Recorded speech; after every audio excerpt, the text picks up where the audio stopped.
Magandang araw mga katropa. Ayun oh, wait lang. Nagmumuta ako. Nagiging, pagka kasi sa video, natural lang ako. Walang pakialam. Kung anong sabihin ng iba ko. Minsan nga, yung damit ko butas-butas. Ganon. Hindi na ako nakasuklay kasi ayoko naman maging pogi sa vlog. Dahil di naman talaga ako pogi. Anyway, meron pala akong bisita kanina. Ang sarap ng tulog ko. May kumakatok sa pintuan ko, si Gary. Ala ko, magde-deliver ng masarap na pagkain. May dumating na tiga sa amin, tiga Bigan. Ayan. Hello po. Mga bagong dating at tapos sa Pampanga. Ayun. Kumbaga, ilang kayo?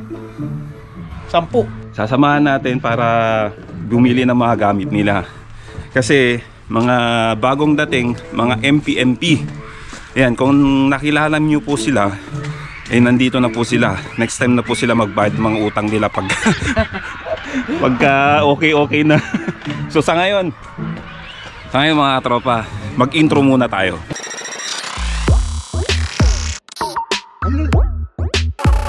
Seatbelt tayo dyan, seatbelt sa likod.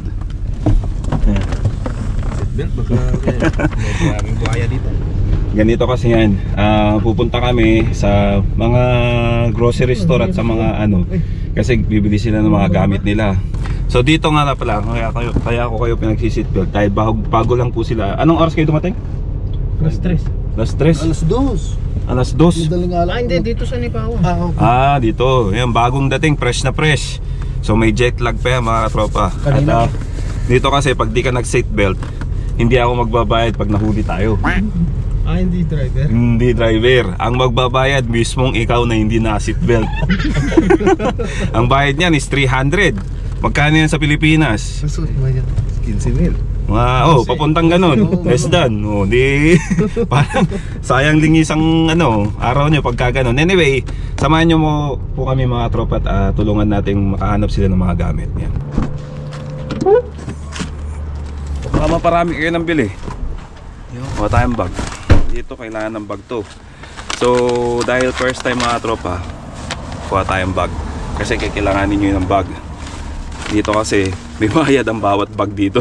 Magkano pwedeng tangin sa'yo, boss? Ewan ko sa'yo.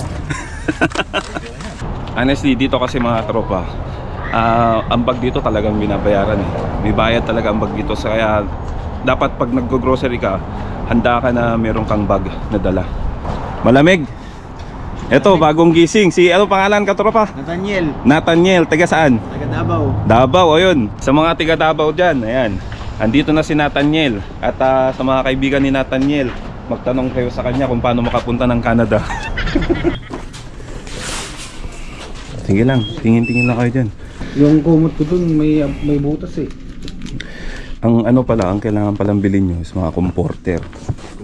Oo, kasi pag manitipis yung mga yung kumot, mahirap matulog. Ginagabayan ko na sila para bumili sila ng mga gamit nila sa pantulog para mas masarap ang tulog nila kasi malamig na. Mga winter na panggamit yan. Suot. Medyas, kailangan nyo rin yan pag nagtrabaho kayo. Bili rin pala ako nito. Yung ganito ko butas-butas na, saka manipis na. Hindi, mga bago lahat yan. Kung gusto nyo thrift store? Yun sinabi niya. Yung sinabi ni Ma'am Gato din. Dito muna, tingin naman tayo. Tingin muna kayo dito. Puntang thrift store. Ngayon mga tropa, namamahalan sila kasi nga, siyempre, hindi pa sila nagsimulang magtrabaho. Tapos tingin tayo sa towel ka mo, towel di ba? Towel. Ayan. At kailangan din nila magtipid. Dito, mura na dito pero siyempre mahal na para sa kanila yun. Tapos ang jacket kasi dito mahal din. So baka sa thrift store na lang kami pumunta para doon sila tumingin. Kasi kung titingnan mo nga naman yung presyo nito, nasa 50 something. Mahal din. Sa totoo lang 30 plus, may 99 pa nga eh. Hindi budget wise, kumbaga para sa mga bagong dating. Yun. Window shopping lang siguro. Walang Wala kay. Gusto nila mura eh. Gusto mura. Oo, kailangan talaga eh. 90 oh. Oh. 50%. 50%. Wala. Mahal kaya. Murahin mo Tagilid. na ako. Nathaniel, di ba? Oo. Nathaniel, ilang taon ka na, Nathaniel? 40 na. 40. So, nung nag-apply ka, ilang taon ka na? 38. 38. So, yung mga tropa, 38 siya nung natanggap. Pero nakarating dito 40 na. Parang ako lang din nun. 39 ako nung natanggap. Dumating ako rito 41. Ganun. Mahaba-haba rin yung process. Halos 2 taon. Halos 2 taon. Ganun. So ano? Tara sa kabila. Dito tayo sa thrift store at subukan nating tumingin ng mga gamit na mura. Dahil dito sa thrift store, mapapamura ka. Tingnan nyo, parang ukay-ukay dito. Mga mura, mga second hand. Pero kung magsisimula ka, syempre dito talaga para makatipid ka muna. Huwag yung puro gastos lang. Winter shoes. Ayan. Oh, saktong-sakto. Wala pa kanong spring winter shoes. Habang namimili sila ng jacket, sinubukan natin baka sakali makalibre sila dito. Ano, Mark?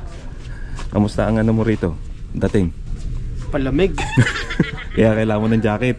Lalo na yan, pag nag-snow na, mas malamig na yan. Simple pa lang pala to. Simpleng lamig pa lang to. Kaya kailangan talaga ng makapal na jacket, lalo na pag lumalabas. Kaya pala, Mark, ilang taong ka na pala? Ano na, 41. 41. Anong edad ka nung nag-apply ka? 40. 40. Magpo-42 na ako sa next year niyan. Oh, happy birthday. Advance. Oh, lapit na. Kasi may mga nagtatanong kasi na talagang mga nasa edad na katulad natin, 40 something, 40 na pwede pa mag-apply. Sabi mo kanina, sa Magsaysay may age limit na. Oo. Sa agency ng Magsaysay yung agency namin. Sa kanila ISO.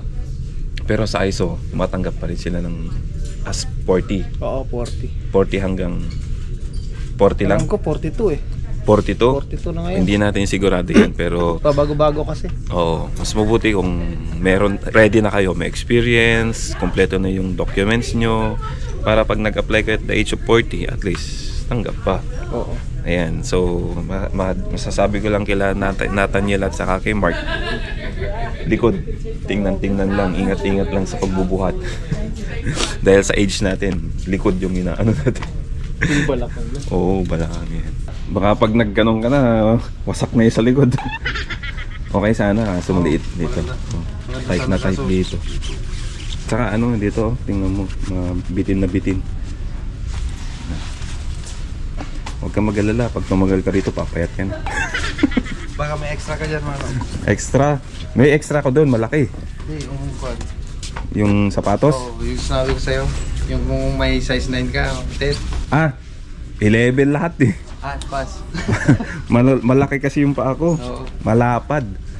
Dito kasi mga tropa, pag talagang katulad nito, wala pa silang mga credit card, hindi pa sila nakakaano ng bangko nila, nakakapili at nakakapag-apply ng bangko nila. Siyempre, magdadala ka ng pera. Yung pinalit mong pera mo nung nasa Pilipinas ka pa, katulad namin, nagpalit kami ng peso to dollar, Canadian dollar, or US dollar dito. Ewan ko lang. Anong yung pera nyo? Pinalit nyo US dollar o Canadian dollar? Canadian. Canadian dollar. So, Canadian dollar yung hawak nila. Ako kasi noon, US dollar. Kasi naubusan sila ng Canadian dollar noon. So, yun muna ang gagamitin nila. So, tulong-tulong muna sila. Ganun. Cut. Pwede, steel siya ba to? Ay, hindi steel siya. Hindi rin pwede to pang trabaho. Okay. Hindi rin. Hindi pwede to pang snow. Hindi rin pwedeng pang trabaho yan. Trabaho namin to. Ang pang snow yung mga ganito. Matataas ang Kasi pag winter kasi at umapak ka sa malalim na snow, papasok yan sa loob. Papasukin dito. So kailangan mo ng mataas na bota. Ayan. May video ako na first time namin lumabas nung nag-snow. Kasagsagan ng blizzard yun. Yung sapatos ng kasama ko is rubber shoes. Nung bumalik na kami, punong-puno na ng snow yung loob ng sapatos niya. Kaya ang pinakamaganda talagang sapatos dito, yung mga bota. Yung mga ganito, yung matataas, yung ganyan. Magsusot ka. Ate, may bago tayong dating na pwede nating suki. Oo. Dito, si Ate Reyna. Dito ako bibili ng sibuyas. Oo. Mga gulay, wag gusto niyo ng gulay. Tapos kung gusto niyo makakita ng maganda, ay diyan. Live ba? Hindi, To the video outside lang. world. Outside world. Ito yung mga kids mo. Yeah. Magaling din sumayaw siguro. Birthday! Ayan. Ay, happy birthday. Birthday mo, ilang taong ka na? 12 po. 12? Kapag di mo tatanungin, 16. Sira. Parang konti na lang magiging ano na kayo, magkaka-hype na kayo ng ano, mag-ina. Ayan o, right. Dito ako nagpapadala sa mga videos ko na pinapalabas ko, dito ako nagpapadala. Pagka ano, may dalawang padalahan dyan, anywhere. O kaya bangko, pwede niyo padala. Huwag ka mag-worry sa asawa mo. 1, 2, 1, 2, 3. Pose. Pretty. 1,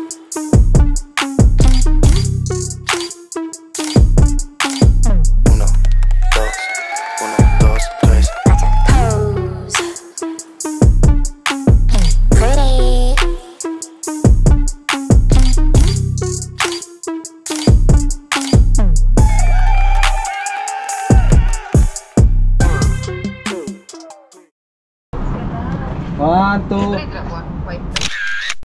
Nandito po kami sa Red Apple at titingin sila ng ano, hanger at saka yung mga lagayan ng labahan.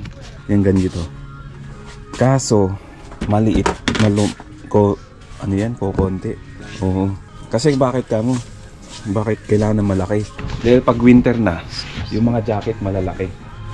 Saka yung comforter malalaki. Dati nung bumili ako, ganito lang. Kaso hindi kumasya. So kailangan niya mas malaki.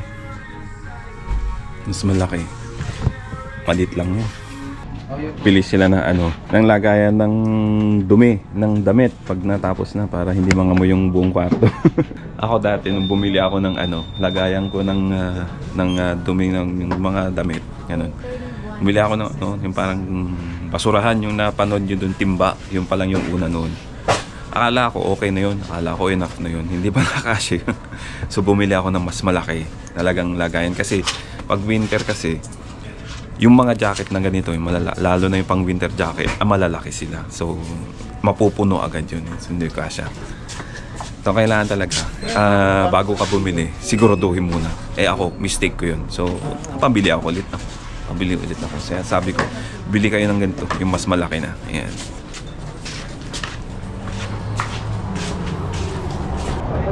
Ayan. So okay na. So punta tayo, ano, bili lang ng pagkain. Alright. Sige na. Sige lang. Ito yung video yun, panood nyo na ano, na nag-opening siya. Dito, dadaling ko sila kasi dito, Filipino food. Ayan. So puntahan natin at may magustuhan sila. Hello kuya. Bili lang. Ayan. Uy, sarap nito ang palaya. Sayang mga tropa. Sarap. Filipino food. Merong nagtatanong sa akin na kung pwede pa daw siya mag-apply ng edad 40. So ako po sa totoo lang, nung nag-apply po ako, 39 po ako. So na-hire po ako 2019. Nasa 39 po ako noon. So nagkaroon ng pandemic kaya napahaba. Nung dumating ako dito, 41. Yung mga kasama kong sinamahan ko kanina na bagong dating, yung isa nasa 30 plus din nung na-hire siya, tapos 40 na siya nung dumating dito, tapos 40 yung isa. Meron pa 40 yung isang na-interview ay na-hire. Tapos 41 na siya, magpo-42 na next year. Meron din mga nakilala ko sa Highlight na 40 rin siya nung na-hire siya. Ganun.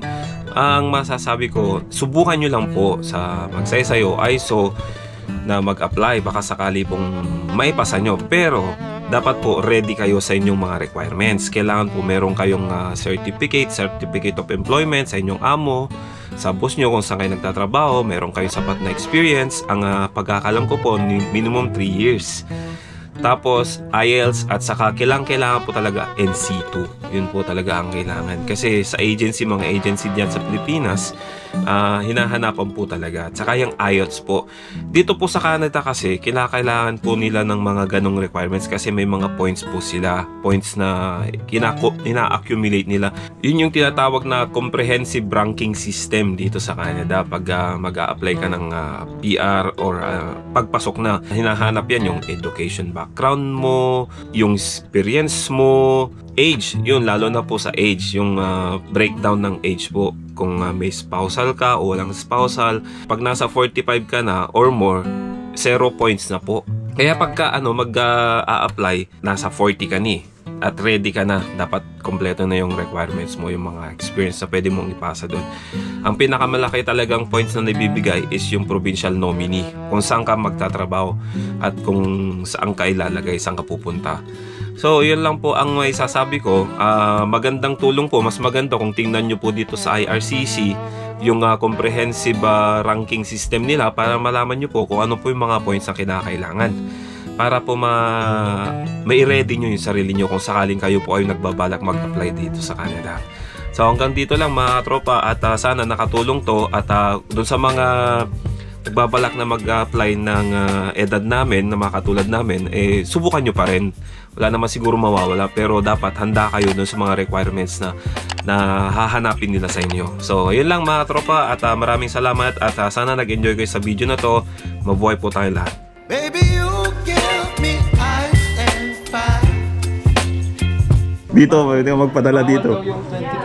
Bawal daw yung 20K, hindi kakasya.